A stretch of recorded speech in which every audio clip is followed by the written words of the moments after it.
sur la terre entière, j'ai regardé, j'ai cherché. Et je n'ai pas vu une femme qui ait en elle les qualités de Hawa alayha salatu wassalam, l'épouse de Adam alayhi salatu wassalam, si ce n'est Hajara, celle qui était sa servante. Voilà pourquoi je l'affranchis, marie-toi avec elle. Et que Ibrahim alayhi salatu wassalam va se marier ensuite avec Hajara alayhi salatu wassalam. Allah tabarak wa ta'ala va lui donner un enfant. Et que il y a une deuxième leçon à tirer. C'est que l'humain reste humain. Mais que l'enseignement de Muhammad sallallahu alayhi wa sallam est que l'amour d'Allah, l'enseignement que nous a donné le prophète sallallahu alayhi wa sallam, doit toujours prendre le dessus sur nos émotions. Que je ressente la colère vis-à-vis d'une chose est tout à fait normal. Lorsque cette chose doit développer la colère en moi. Mais l'islam m'enseigne que je me dois de contrôler ma colère. Il y a l'humain et il y a l'enseignement que nous avons eu de l'islam. Et le prophète sallallahu alayhi wa sallam nous dit, aucun d'entre vous ne sera un véritable croyant aussi longtemps qu'il ne soumettra ses passions justement à ce que je vous ai apporté. Et que l'humain reprend le dessus sur Sarah. Lorsqu'elle voit le bonheur d'Ibrahim d'avoir un fils, l'attention qu'il donne à Hajara, eh bien ce qui se passe, c'est qu'elle essaie de supporter, de cacher sa jalousie, jusqu'à ce qu'à un moment, elle dise à Ibrahim alayhi salatu wassalam, j'en peux plus. Il faut que tu l'emmènes dans une autre ville, dans un autre pays. Alors Ibrahim alayhi salatu wassalam, c'était un mari. Il essaie de faire le dos rond. Il essaie de tergiverser, d'attendre, de gagner du temps. Mais là, Sarah alayhi salatu wassalam revient à la charge et Hajra ne veut pas partir. Alors Ibrahim alayhi salatu wassalam, il propose le juste compromis. Il dit, je vais construire une maison pour Hajara et vous resterez dans deux maisons différentes. Sarah lui dit, je ne suis pas d'accord. Je veux qu'elle quitte cet endroit. Et là, nous connaissons tous cette histoire que, voilà. Ensuite, Ibrahim alayhi salatu wassalam, il a amené Hajara alayhi salatu wassalam, ils ont fait la hijra jusqu'à ce qu'ils se sont arrêtés à un endroit entre le pays de Sham et le pays de Yémen, qui était le Hijaz, et que c'est à cet endroit qu'Allah subhanahu wa ta'ala il avait choisi, et que là, sur l'ordre d'Allah, il avait laissé Hajara, Ismaïl alayhi salatu wassalam, etc., etc., jusqu'à ce que Allah tabarak wa ta'ala, au moment où Ibrahim alayhi salatu wassalam, il était prêt à égorger son fils, Allah tabarak wa ta'ala, il lui a donné un bélier. Et les commentateurs du Coran, ils écrivent et disent que ce bélier-là aussi, son histoire est belle, qu'un qawl dit que ce bélier, pendant 40 ans, il était dans le Jannat. Et il allait là où il voulait dans le Jannat.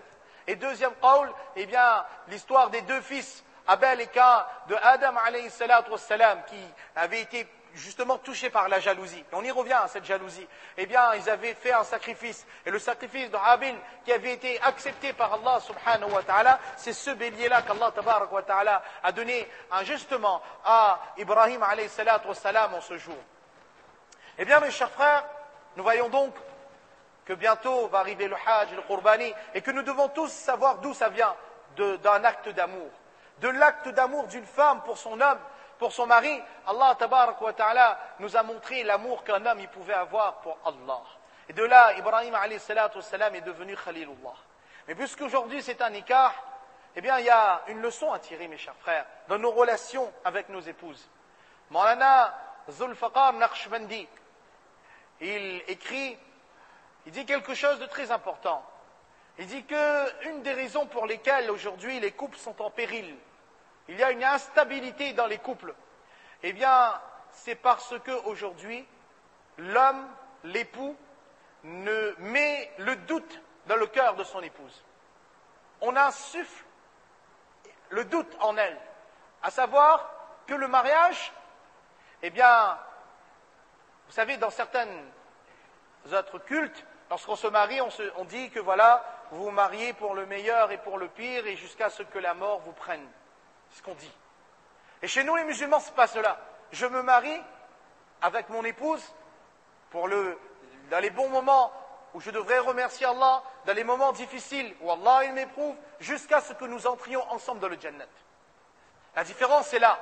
Ce n'est pas seulement dans le chemin de ce monde, le périple de ce monde quand on se marie. Mais on se marie pour arriver à développer au travers de ces deux relations l'amour pour Allah subhanahu wa ta'ala. Et le souci, c'est qu'aujourd'hui, dès qu'arrive la plus petite turbulence, beaucoup de maris ont tendance à créer le doute dans le cœur de leurs épouses. Comment? Eh bien, en premier lieu, si tu continues à faire comme ça, je vais te donner talaq. Attention! C'est-à-dire que le moindre pépin arrive dans un couple. Maulana Thani, rahmatullah alayhi, il écrit quelque chose de très beau à ce sujet. Maulana Thani, rahmatullah alayhi, il dit que ce mari et cette femme qui ont eu justement un tir à les pousser et qui ont su surmonter cela, ensuite de nouveau ils trouvent le bonheur, de nouveau ils sont éprouvés et de nouveau ils le surmontent. Il dit ce mari et cette femme, Allah tabarak wa ta'ala, eh bien va les amener jusqu'au Jannat ensemble. Ça c'est ce que mon Thani, rahmatullah alayhi, dit. Que ce n'est pas que dès qu'arrive le moindre petit souci, eh bien je vais te donner le talaq. Et puis certaines fois, ça sort de la bouche. Et là on regrette. Puisqu'on a un bébé, on a 2 enfants, on a 3 enfants, on se dit mais qu'est-ce que l'on a fait? Et puis là on va voir le Moulissab ou le Moufti, et on dit que voilà, je l'ai dit sous le coup de la colère. Mais c'est fini. Puisque le prophète sallallahu alayhi wa sallam nous dit il y a 3 choses dans lesquelles on ne plaisante pas. An-nikah, al-talaq, wal-itaq. Le mariage, le divorce et l'affranchissement de l'esclave. Et puis Maulana Zulfaqar Naqshbandi, il dit une chose qui est très importante. Attention, je le dis, le Coran le déclare de manière claire. Et mariez-vous parmi celles qui vous plaisent, 2, 3 ou 4. C'est une autorisation du Coran. Mais Maulana, il explique, il dit que regardez, ce qui se passe, c'est que on profère une menace vis-à-vis de la femme, cette jeune femme qui vient de rentrer, qui vient d'arriver chez nous, par amour elle est venue. Si tu continues comme ça, moi je vais prendre une 2e épouse. Si tu continues comme ça, moi je vais prendre une 3e épouse. C'est que j'ai mis le doute en elle. Et maintenant, lorsque je vais rentrer tard chez moi, eh bien cette femme-là, elle va penser, elle va se dire, mais mon mari, il est où? Est-ce que vraiment il a une réunion de travail? Est-ce que vraiment il y avait un bayan de masjid? Est-ce que vraiment il était avec ses amis? Ou bien il était avec une autre? Et dès lors que le doute est là, il fait son travail. Et il n'y a plus d'équilibre dans cette famille. Il n'y a plus d'harmonie. On parle, mais il y a toujours un sous-entendu. Il y a certaines choses que l'on n'arrive plus à exprimer, à expliquer. Alors que notre prophète sallallahu alayhi wa sallam était un homme exemplaire.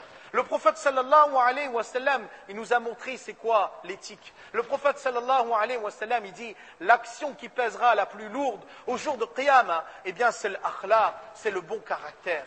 C'est le bon caractère, c'est la bonne manière. Et notre prophète sallallahu alayhi wa sallam nous a enseigné, nous a montré comment agir de la meilleure des manières avec les non-musulmans. Qu'un enfant juif qui était dans le khidmat de Rasulullah sallallahu alayhi wa sallam, il tombe malade. Et le prophète sallallahu alayhi wa sallam qui se déplace pour aller lui rendre visite.